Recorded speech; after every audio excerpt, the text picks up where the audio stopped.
Hello, hello, hello. What's good, world? How are you doing? It is the Melanated Air Hour. I know you've missed us. I know you have missed us. You haven't seen us since last week. We are tuned in on today. You have almost a full house on today. You have me, your girl. I am Lene Javette. We have Keisha Ravenel here at We Inspire Brand. Hey, Keisha, how you doing? Hey! I heard you found your dress. I found my dress. Hey, I found my venue. Huh? Found my venue. Venue? All right. Okay. Moving along. Cool. Moving along. Beautiful. Hey, Farrah, I see you, girl. Hey, Faye Bishop. We have Faye in the house with us today on a Tuesday, y'all. Faye is tuned in with us on a I Tuesday. know. You can find Faye at Miss Faye Bishop. How you doing today, Faye? I am doing excellent. It's tight right now because it's end of the quarter and the Federal Reserve is meeting today. So I'm going to have some questions and all that coming my way in an email, but I'm doing all right. But good. And then we have Miss Teddy Ewing at The Real Teddy Talks chiming in Hey, from everyone. an hour earlier. She looked bright-eyed and bushy-tailed. I'm so happy, y'all. A whole hour early. Now it's only 8 p.m., so I have a little bit more pep in my step. I've missed y'all. Well, good. If you are just tuning in, please press that thumbs up button, press the like button, say hello, give us a shout out so that we know that you are there. Plus, your energy and your engagement brings more people into the room to let them know about the conversation. Hey, Robert, I see you. What's good? Women's Financial Empowerment Group. Hey, Andy. Hey, Farrah. Hey, ESH. Good morning, good afternoon, depending on where you are. Today, we are talking about, I know you've seen it. Kim Kardashian made a post on, she was doing some, I think it was Vogue Variety, where she was doing a conversation and she gave some advice on how you should work and work ethic. And so we just want to talk about that. What was the exact quote, Teddy? From her? Yeah. She says, get your effing ass up and work. Ooh. It seems like nobody wants to work these days. That's what she said. Ooh. Interesting choice of words. Okay, so that's what we're talking about today. We're talking about work ethic. Do you want to work? Do you want to get your effing A up and work? I'm an entrepreneur myself. And by entrepreneur, I mean bootstrapping. Nobody gave it to me. My mama didn't have the money. My daddy didn't have the money. Don't nobody know either one of their names. Put myself through school, entrepreneur, right?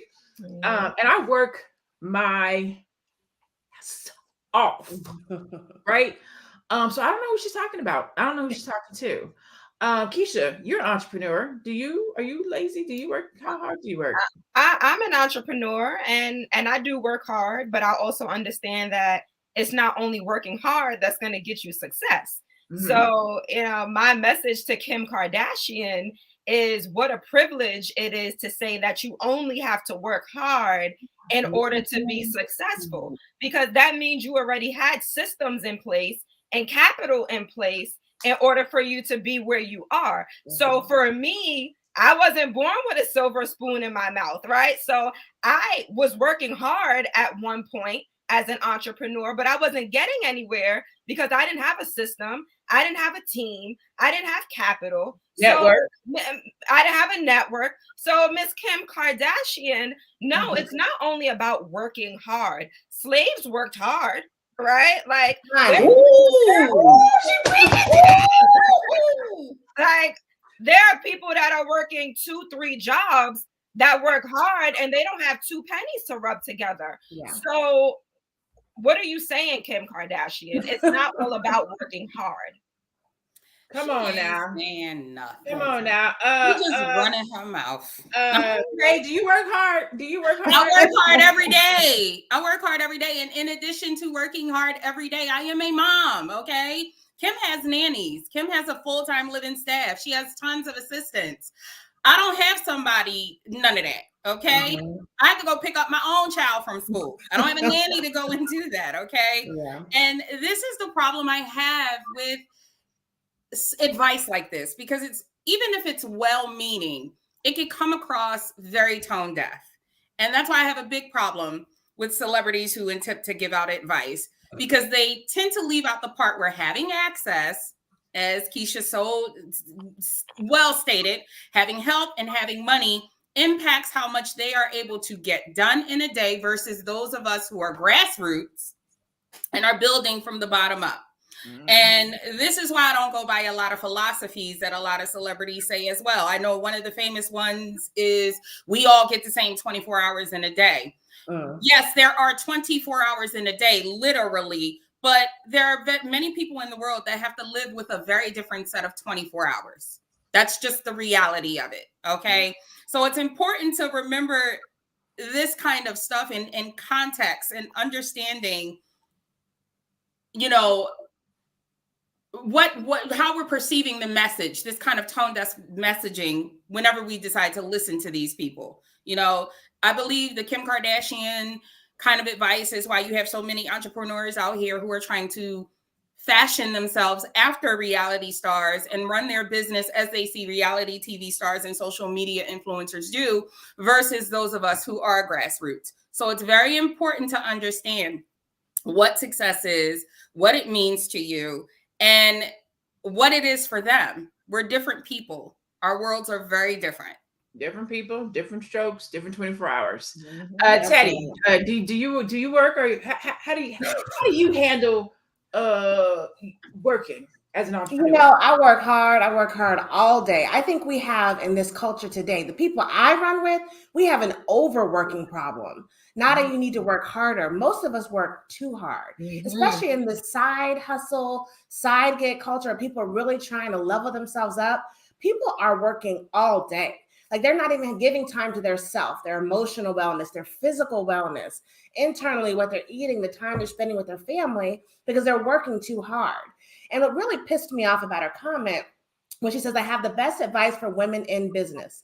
So she's already clarified the statement. She's framed it. She says, women that are in business, get your F&A up and work. She didn't say to you chicken heads that are in my Instagram feed wondering how I made it and you're not willing to get off the couch. That would have been a good preface to the statement. People who don't want to do nothing, this is what you need to do. But she framed it with people who are already in business, women in business. And I'm like, who are you talking to? And I wonder, I kind of get that Beyonce vibes. I feel like Beyonce, when she speaks, is very scripted. She's been prepped. She's been groomed and molded. She doesn't say things off the cuff. And I would like to say that that was just a pop-off statement by Kim Kardashian, and she's smarter than that if she had been given time. But no, I really believe it was to flare this up. They're about to come out with their new season of Keeping Up with the Kardashians. All that Kanye stuff is bubbling in the background. So I think she said it on purpose to kind of get this. So I have even less respect for her. Yeah, I even less respect for her because of that clickbait. Like, we have to get away from listening to these people and their advice. She started off, you know, if we're talking about a marathon, 26 miles, I think it is. She started off about mile 20. Okay. So she ain't on my struggle. She ain't on my struggle. And Daryl Parker in the comments, he said, do you guys forget how she got famous? And it's like, let's talk about that too. Because you're working hard now, but you know, you got famous off of, you know, the tape with Ray J, right? Yeah. So come on. That was her secondary fame though, because real talk, hypothetically, if her last name wasn't Kardashian and she did sex tape, nobody would be checking for her. Right, so right. She got famous off of her father, right, who defended OJ. So the Kardashian name had fame attached to it. Right. Then doing the sex tape that gave her, validated her, right? And then now we are here. Y'all don't be talking about Ashley elbows. Then we got here. It didn't just validate her, Lene. It funded her because she had suits against people who are making money off that. And she and Ray J came up significantly off of that video. And that was the work of her mama. So her mama, that is her secret weapon. Maybe not now, but back then, what was her name? Chris is she's the one. She is a mastermind behind the Kardashians. And let's not forget the circle. We keep talking about the circle. The circles that she's running in. She was friends with Paris Hilton. She's friends with the Norwoods before they cut her off. Brandy Norwood, Ray J, and all them. She's all in them circles and knows a lot. And her dad's people, she had access to power, money, connections. People could put her on. Lawyers who who won the suit against the people selling the sex tape. I mean, she's already connected. We were never in the same place. Me and most of the people on here, we were never in the same place. So who is she to be giving me advice as a woman in business? Save it. I'm not listening. Right. I ain't listening. Right. Working your ass off. If you think about working your ass off, in my opinion, working your ass off comes from the beginning to the end. It's the research. It's the staying up late at night. It's the not knowing. It's the working hard. It's the figuring out how you're going to pay for these things. It's getting the knowledge. When you have people around you that do that for you and bring the information back to you, I mean, you make choices and decisions, that's not working your ass off, right? When you have the money, or if you could walk into a bank and get a loan, that's not working your ass off, right? That's having, and I don't want to say it's having things handed to you, because it's not necessarily that either, because you have to have a network, you have to have those things. So it's not having it handed to you, but it's definitely not working your ass off. You didn't have to struggle for what you have. You didn't have to sacrifice. You didn't lose any sleep. Nobody did not eat. You didn't sleep in your car. You didn't work for that, right? And now that you have it, you have, to somebody's point, you have nannies that watch your kids while you go to work. You have an assistant that runs and does your errands. You have somebody that sets up your meetings. So all you have to do is show up and sit down and conduct them. You're still not working your ass off. Yeah. Say right now, because all you do is yes or no. You have your team of people, they're working their ass off, probably, right? You're not. But I want to go back to what Teddy said about the being scripted. I don't think she's smart enough to have put that into her script. I think she was probably off script. Giving that I don't think so. I don't know. Saying something intellectual. I think she probably thought that what she was saying was going to resonate with people. Because she said it with so much. I got that vibe too. Right? That hustle culture vibe. Anyone who has been watching Melanated Air for the last 6.5 months know that I talk about how toxic hustle culture is, because it's incredibly aggressive. It leaves out so much important details about what it means to run a business and be an entrepreneur. It basically just promotes lifestyle. And that's what I think she thought she ate when she said it. I agree with Lene. I think she thought she was knocking the ball out of the park. Yeah. But it just came across as more boss chick, hustle culture, mumbo jumbo. Yeah. That's what it was. It was mumbo jumbo. I mean, I don't know. I do believe a lot of these celebrities believe what they say when they say foolishness, and they're in a bubble. Like I mean, she has, I don't know, 20 million followers or something. I don't even know the number, but they're in a bubble and they're only seeing this very tunnel vision. So they have access to the world, but only see such a small part of it.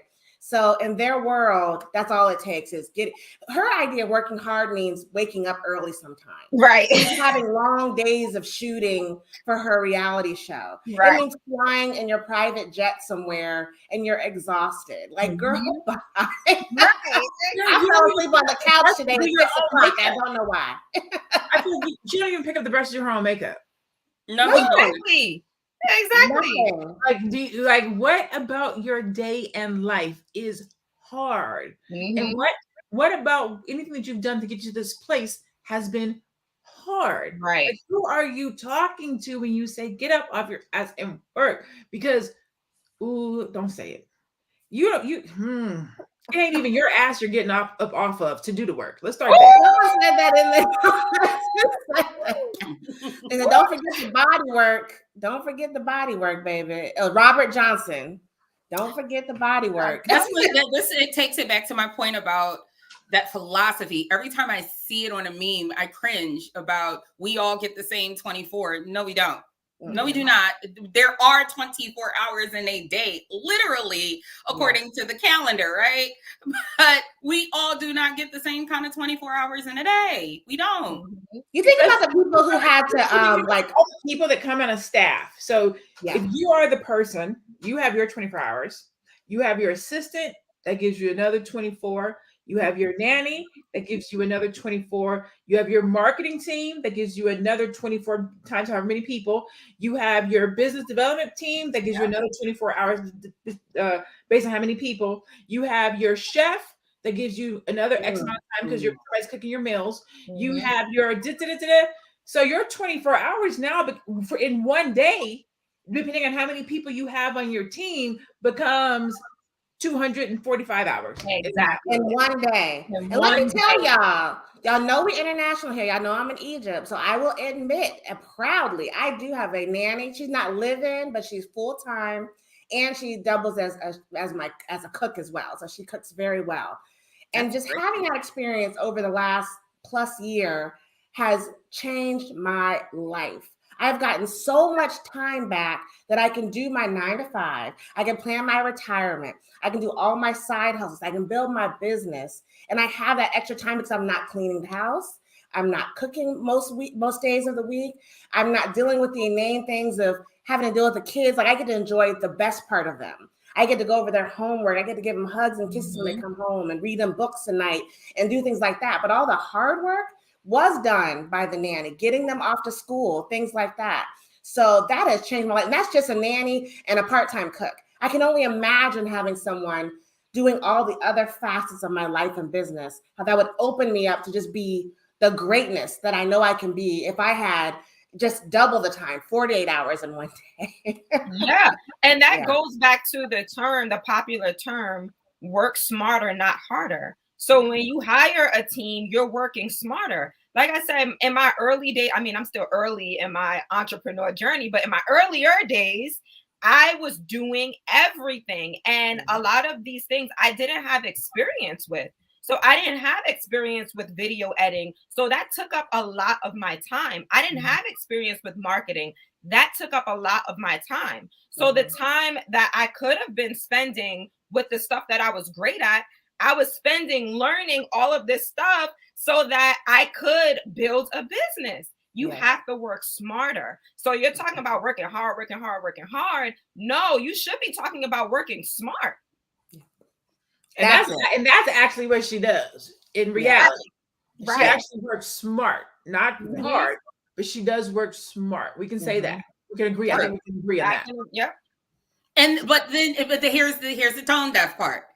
Her working smarter, but she's going to give everybody else the advice about get up off your ass and get to work. You know what it's given? You sound just like her, Faye.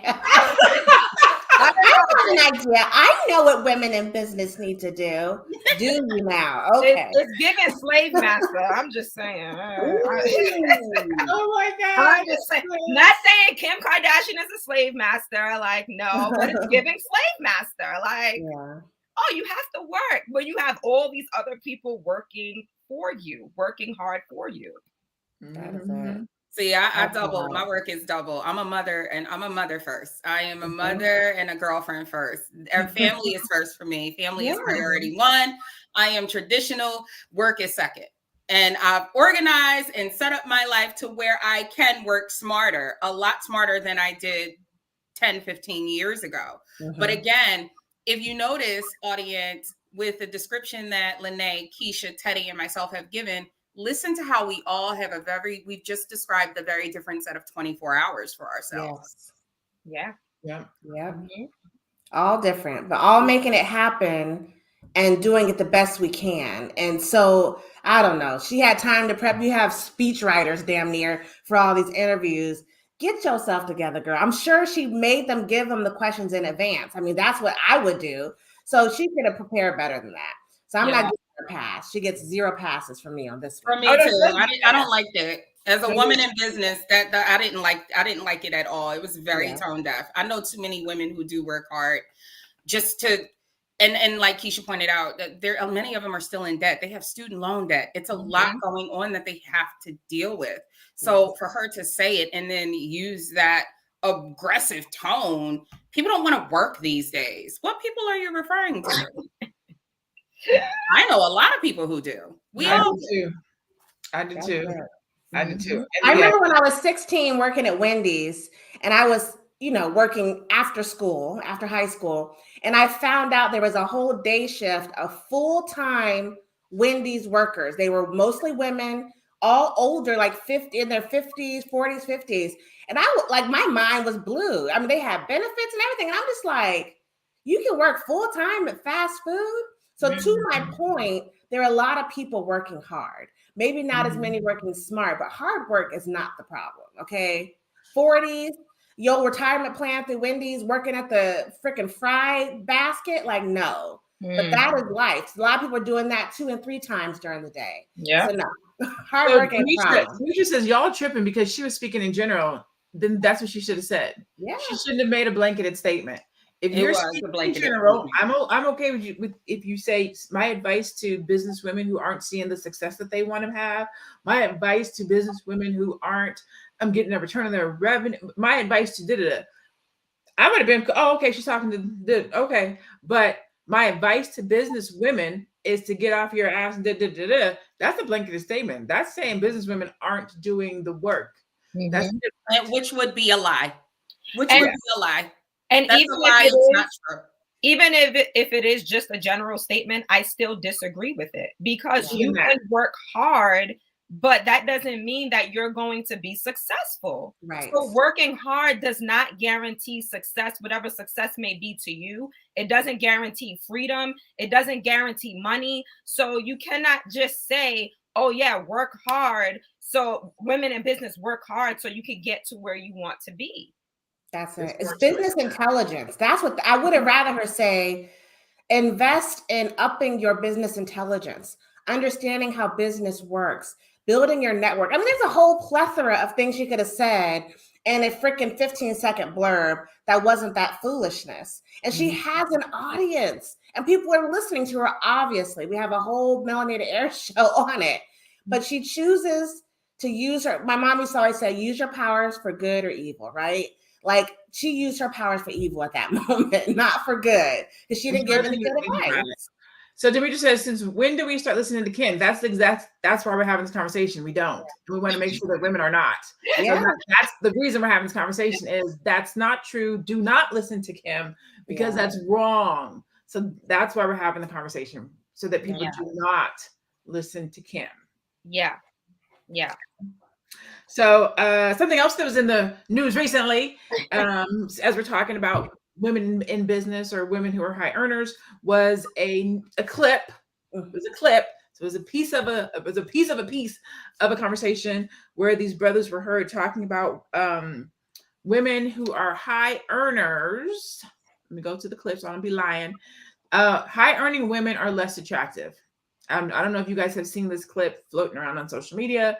And it is a clip. It's literally like a 6 to 10 second clickbait clip where this man is talking about women who earn money at a high level are not attractive. However, you have to watch the whole clip to really get you have to watch more than the clip to get a better understanding of what he's saying.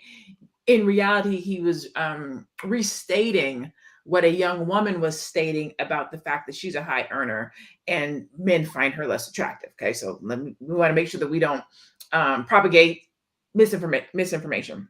Yeah, but it's a great conversation to have because some women do feel that when they become high earners that it makes them not as attractive. So segueing from Kim being a high earner and or an entrepreneur and or a businesswoman who makes money because you work hard and you work smarter, are you then less attractive from the dating perspective? And one of the points that the brothers make, this was from a YouTube channel called Hardly Initiated. And I think there was 3 brothers on there talking. And like I said, the clip misrepresents what they said. But one of the points they made throughout this particular podcast was, as men earn more money, that opens up their field of their partners, who they can choose from, who they can pick, who they get to mate with. But for women, the more money we make, if we're single, it lessens our dating pool, because you're in the 100,000 realm, you're in the 150,000, 200,000 realm. Maybe the brother making 40 or 50,000 doesn't fit in your lifestyle. Maybe you feel like you've leveled up. Your education level usually levels up with that as well. And you do sometimes become undateable. but it's not necessarily because she's chosen that. Maybe it's just the circumstance, right? So I want to hear your opinions in the comment. Do you think the more money that a woman earns, does that turn off the men in her life? Or is she turning off her options based upon her level of income or education in that fact?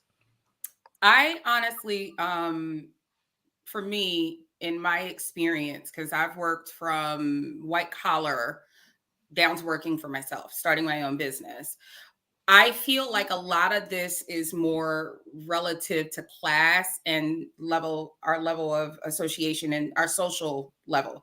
I believe that a lot of women tend to struggle in this area primarily because although they're high earners and they work their asses off, um, and they've reached a certain level professionally, what happens is their social network tends to not change.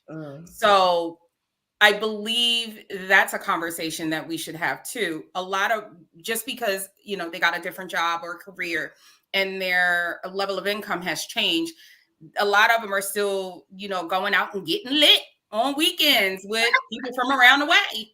And that is where that tends to become a struggle in the dating world for a lot of women. I feel just looking at different relatives of mine, different women in business and people I know, because I know for me, I knew that once I started having a certain level of income, my associations definitely had to change. Why? Because number one, a lot of the people in my circle of friends, they were stagnant.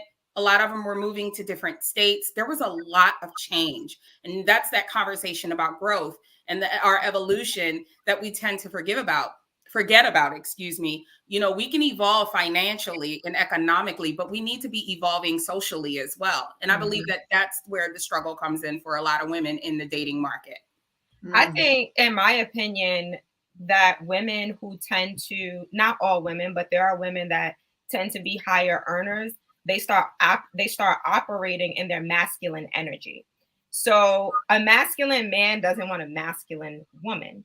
A masculine man wants a feminine woman. So just because you are earning more, it doesn't mean that you have the right, or that doesn't mean that you get to now emasculate a man. And I feel that there are women that do that. Like, oh, they look down on men. Oh, I earn more than you. Oh, you need to do this. You need to work harder. You need to get your ass up. Right? Yeah. You can't do that. So if you are looking for a man, if you are looking, for a masculine man, you have to remain in your feminine. And of course, keep that balance, because everyone has masculine and feminine energy, but it can't just be all masculine, right? Like, I make the decisions, I'm the provider, I'm this, I'm that. Like, it can't be that. Right. Yeah, you hit on something that's really good, that masculine and feminine energy. And something that I'm learning as I'm getting older, and you guys can actually weigh in on this if you want to, is the value that we put in masculine energy, right? Men and women, in my opinion, the value that we look at men bringing to the table is the provider. And I'm not saying that men are not supposed to provide, but that's where the value always comes, right? I'm the man, I'm supposed to provide, I'm supposed to make money, I'm supposed to take care of the house, I'm supposed to lead. Ugh. As I'm getting older, that's not what I value from a financial standpoint, right? The value or the masculine energy that comes from men to me right now is in the support, the guidance, the love, the leadership, the decisions, the finances. They're not at the top of that list. So if he doesn't make as much money as I do, I'm okay with that. Can you lead? Are you solid? Are you a good decision maker? Do I feel safe with you? Can you protect me? Can you talk to me about what's going on in my business? Like, there's a different value that I'm looking for in my life now that's not tied to the financial piece, because you can provide for me and bring and add value in such different ways that aren't financially tied, because you have men that make six figures, multiple six figures, and they ain't shit. They don't treat you right. They talk to you crazy. Now they're condescending to you because you don't make it. Like, so me personally, I've taken that piece off. Now, Somebody might say, oh, you're tone deaf because you make money. Well, and it might be, right? I can take care of myself. And so maybe I can say that because I can take care of myself.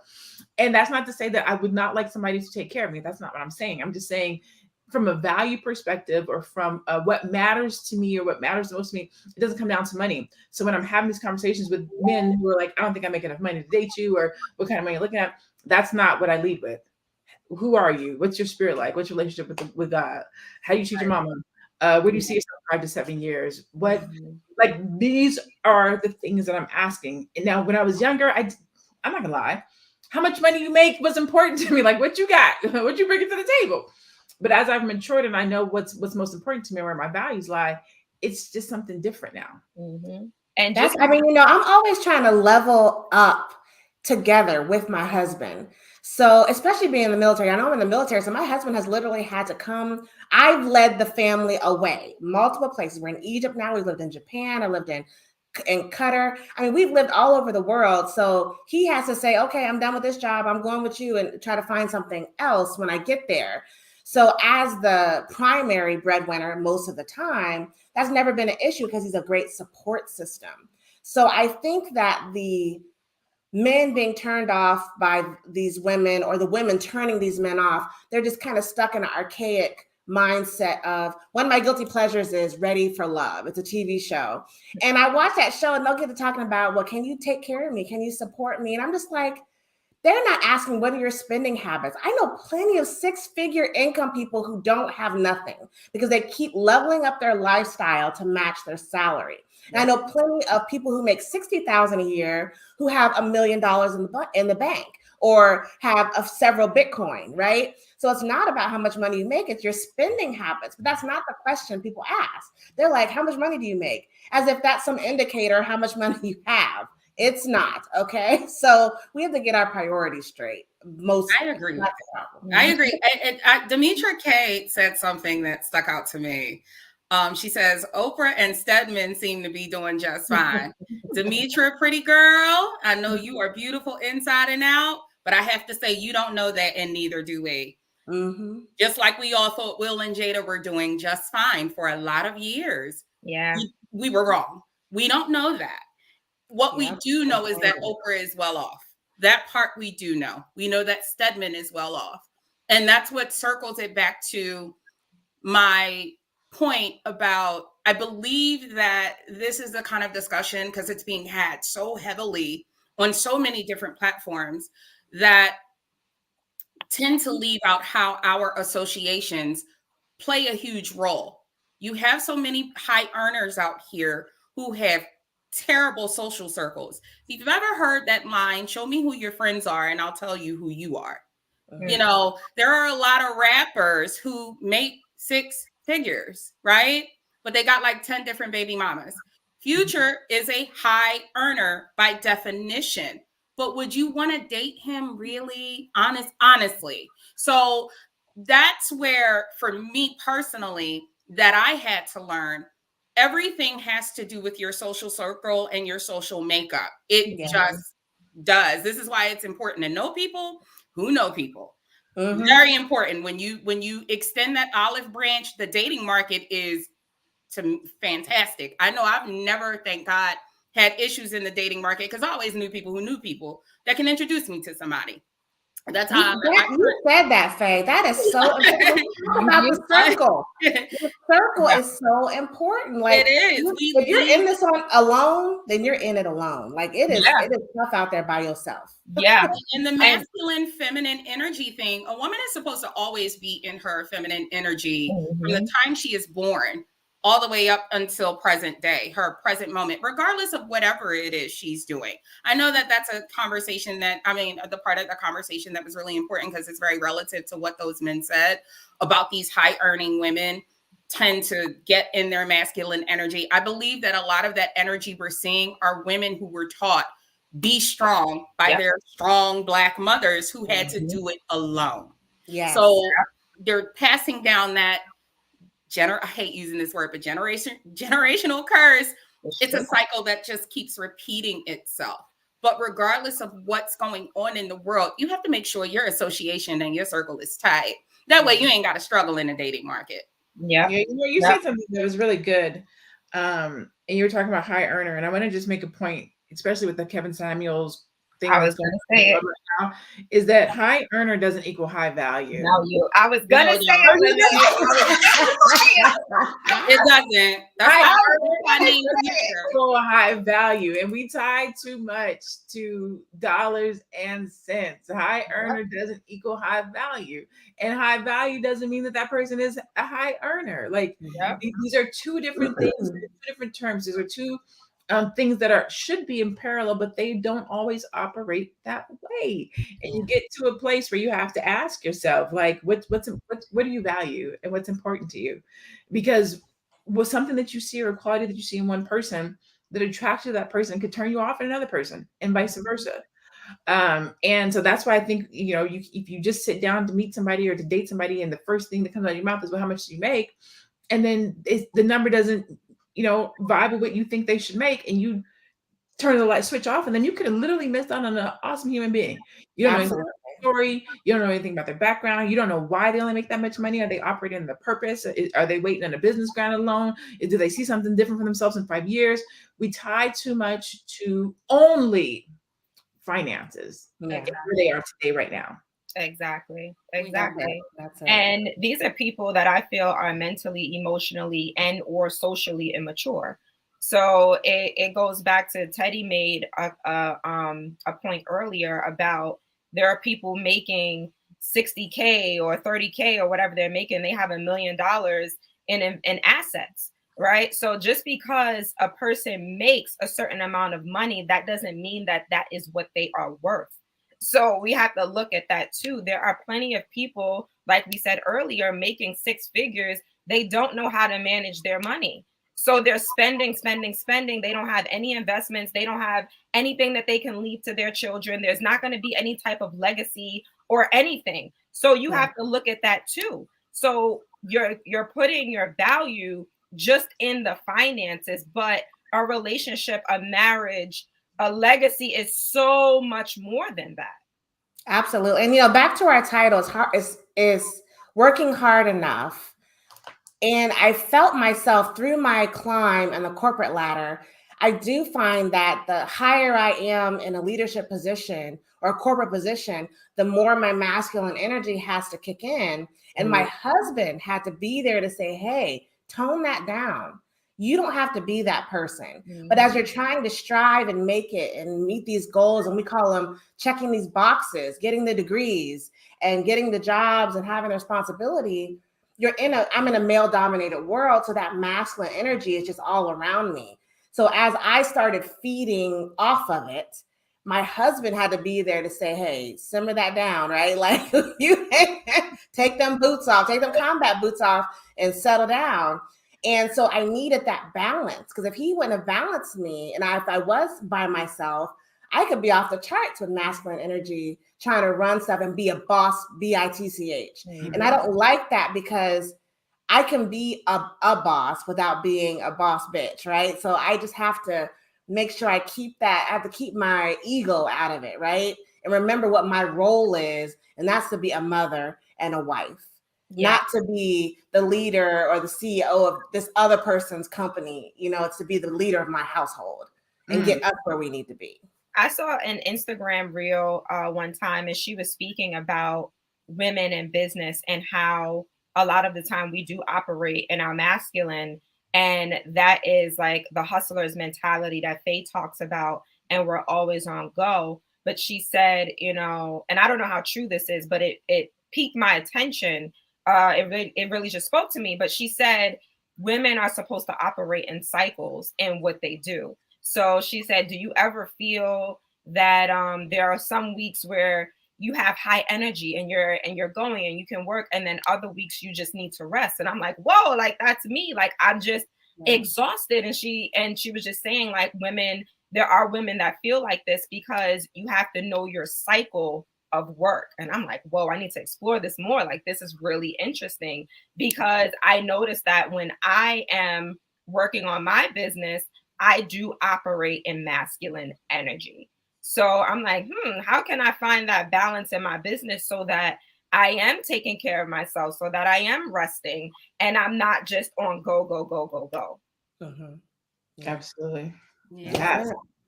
Ooh, Jesus. It was a good one today, y'all. It is. It's a lot. It's so if you're just tuning in, hopefully this is not your first time, but I see somebody said, this is my first time. How did I end up here? God brought you here, brought you into the room. That's right. That's right. This is the Melanated Air Hour. We do this every Tuesday and Thursday at 2:00 p.m. Eastern-ish.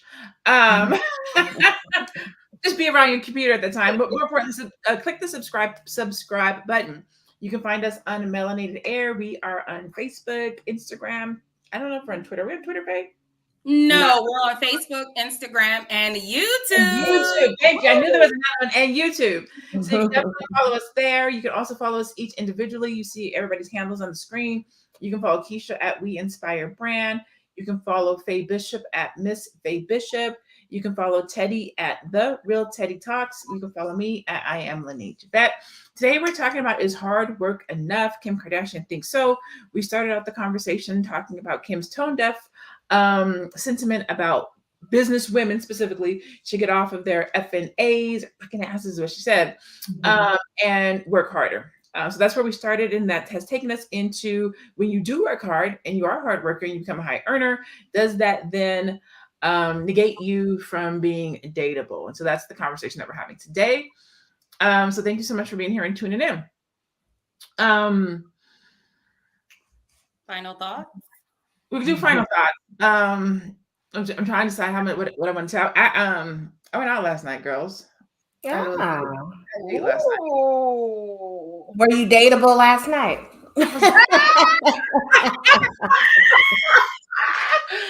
I was dateable last night. I was actually going to hit Keisha up today and be like, okay, now I need you to return the favor. I'm ready. I was dateable last night, but as soon as I left, I got in my head. But it was still good. It was good. I'll keep y'all informed. I was dateable last night. In a real way, very intentional. So this conversation is very like right on par with as a woman and you know, female energy, masculine energy, high earner. What is it like to date you? This in particular person, he works for a network. I won't say which one because you'll know it. It's a major network. He is the VP of technology or director of technology or some highfalutin, something like that. And it was just cool. It was just cool to be out and, you know, have the conversation and stuff. And he just kept saying this is a safe space. And so we literally talked about everything from the root to all the stuff to the point, all of the things. We didn't talk about money, but we talked about all of the other stuff. What are your pains? What are your traumas? What have you gotten stuck on in the past? What is the thing that you wouldn't want me to know for 3 months? Like the crazy stuff. I was like, well, I don't even know you. He was like, well, hold on, let me get you another glass of wine. And I was like, bring on the wine. So it was cool. It was really cool. It was cool. So this conversation today, with relative to the dating, it really helped. It really helped. So that's my final thought. What do you guys have? See how you're a woman in business and you met somebody in business, associations. Well, you know what? Here's the thing. Because I usually say I don't mix business with pleasure. And that's kind of the premise and how we actually got out last night was, hey, I need some help in this business idea. Do you want to meet? He was like, we can meet over Kool-Aid or wine, your choice. I love him. But it goes back to my point. Once you step your social circle up, it's very important. It's extremely important. Just in general, your social circle is supposed to evolve as you do anyway, I feel. Yeah. That's a whole conversation for another day though, because that's hard, especially if you aren't physically moving anywhere, right? Sometimes where you are physically makes it hard to grow in your social circle. But yeah, that's a whole nother conversation. Yeah, that's true. It's very true. Yeah, that's true. That's a good conversation. How do you change your social circle? That's actually a really good conversation because people want to do something different. Yeah. And there's so many different ways to do it. Actually, I'm actually putting one in place on April 9th, where I have some of the ladies here in Phoenix who are either at my level or higher. And we're all getting together to do a VIP day. Nice. Less than 10 women I've invited so that we can start building this circle of our millionaire circle. So I have that globally with just women that I know, but I was like, I want something here in Phoenix that I can touch and feel. And so I've put one together on April 9th that of women that I know or have crossed paths with that I've seen moving and shaking. I was like, let's create a power circle right here of Black women that are at either closing in on or want to reach the $1 million level or are right at that area so we can be more powerful and influential. So if you don't have it, you can create it too. But we'll have that conversation. I think that that's a really good conversation to have, because you need to know, are you there? Should you be? You're not. How do you get there? And then how do you get there? Right. Do you want to be there? Yeah. And do you want to get off your F&A and work? Oh my God. All right. Oh, and let me say this, the shameless plug. Who was at the Black Power conference? Anybody in the comments? Was anybody in the comments? The Black Power conference a week ago? Because it was amazing. First, let me just give a shout out to my co-host for showing up and showing out and doing an amazing job. Like always. Thank you, Keisha. Thank you, Teddy. Thank you, Faye. I appreciate you guys for showing up when I put out the call, and then not just showing up, but like just showing out. It was so amazing. It was. It was. It was full of information that you will have to watch over and over and over again with a notebook or your notepad, your iPad, to get all of the bits out. And I love that. I appreciate that because that's how you know you got some value. Yeah. You can take it, make some action from it. You have notes that will last you different phases of your business journey, your growth journey. So, hey. I had to transcribe. I literally jumped. I should get the transcription back at the end of the week because there was so many people were like, it was going so fast. I didn't get to take notes on everything. So I had to transcribe. Wow. Anybody who is VIP, you guys will be getting the transcriptions. Anybody who purchases it now or later, the transcription is a bonus because that way you don't have to worry about trying to take notes and look. Literally everything that was spoken, that was said, is being transcribed for people who are VIP. If you're already VIP, then you have it, or if somebody purchases it after, just because that was the sentiment. They're like, oh my God, it's so much. There's so many nuggets. And I'm a highlighter. I gotta be like, let me see. I gotta write highlight. And it was just so good. The gentleman who's editing it, he was like, I wish I would have been at this conference. He was like, I need to know about this conference. I would have sent my wife to this conference. And so everybody who's touching it after the fact, whether it's the person who's transcribing it or the person who's editing it, it was just like, it's still amazing. Excellent. Love it. I love it too. I love it. I'm so happy. Can't wait for next year. Yes. Get ready for next year. I might do one more this year, but like personal development, like around the person as opposed to the business. And maybe do 2 a year, virtual. And then next year I'm thinking maybe something in person. But see if Teddy can get from Egypt to the States. I will do my best. I leave my nanny and my cook and my housekeeper. And, I'll try to find my way there. All right. With that said, that is our episode today of the Melanated Air Hour. Again, we do this every Tuesday and Thursday around 2:00. Please go and subscribe to our YouTube page, Melanated Air. Go and follow all the ladies individually, love on them, support them, check out what their products and services are. If there's something that you need in the t-shirt space, in the crypto space, in the, what would you call your space, Faye? Acting, casting. In the casting space, yes. In the casting space, if you need something in the business space, I can help you. So make sure you go check everybody out. We love you. We thank you so much for showing up on today. One final thought that I want to say, please. Go ahead. No, I am starting my group program on March 29th. So if you want to start your t-shirt business, you can definitely book a call with me. I do have a free webinar tomorrow at 7:30 p.m. Eastern. So if you are looking to start your t-shirt business, definitely you could hit me up, or you could go to www.weinspirebrand.com and sign up for the free webinar.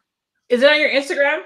Yes, it's on my Yeah, Instagram. I'm gonna post it on my page. I'll repost on my page. Thank you. Well, I don't have. We'll speak after. Okay. All right. With that, we love you. Continue to stay Black, be blessed, and be one. We'll see you guys on Thursday. Bye.